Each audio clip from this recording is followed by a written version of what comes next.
அனைவருக்கும் வணக்கம். ஒரு 3 கேள்வி.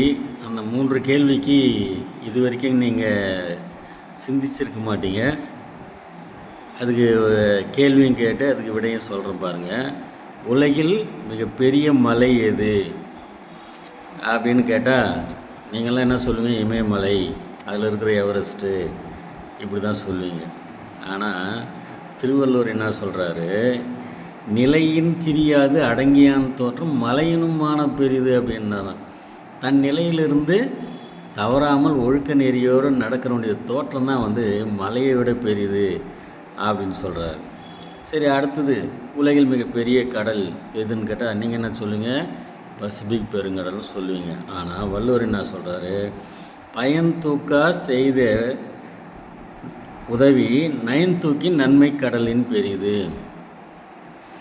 பிரதிபலன் பாராமல் ஒருத்தன் உதவி செய்கிறான் பார்த்தியா, தானாக முன் உதவி செய்கிறான் பார்த்தியா, அவனுடைய மனசு தான் இந்த எல்லா கடல்களை விட பெரியது அப்படின்னு சொல்கிறான். சரி, அடுத்து 3வது கேள்வி.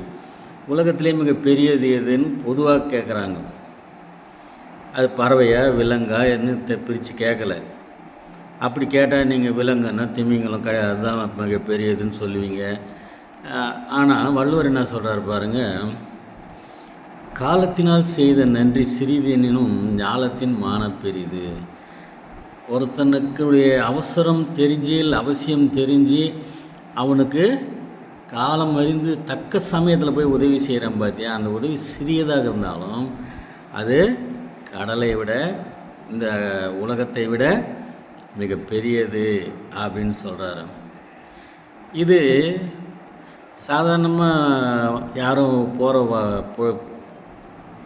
போகிற வாக்கில் யாரும் கேட்டில்லை. அனபாய சோழன் அப்படிங்கிறவன் இந்த 3 கேள்வியை கேட்டு மக்கள் யார் வேணாலும் தெரிஞ்சால் பதில் சொல்லலாம் அப்படின்னு கேட்க போய் அது சென்னைக்காருக்கு குன்றத்தூரில் இருந்த சேக்கிழாருக்கு அந்த விஷயம் தெரிஞ்சு அவர் தான் இந்த 3 பதிலையும் அழகாக சொல்லி அந்த மன்னன்கிட்ட பாராட்டு பெற்றார். அந்த மன்னன் தான் பிற்காலத்தில் அவரையே பெரிய புராணத்தை எழுத சொல்லி சிறப்பு செய்தான். இந்த தகவல் உங்களுக்கும் பயனுள்ளதாக இருக்குன்னு நினைக்கிறேன். நன்றி, வணக்கம்.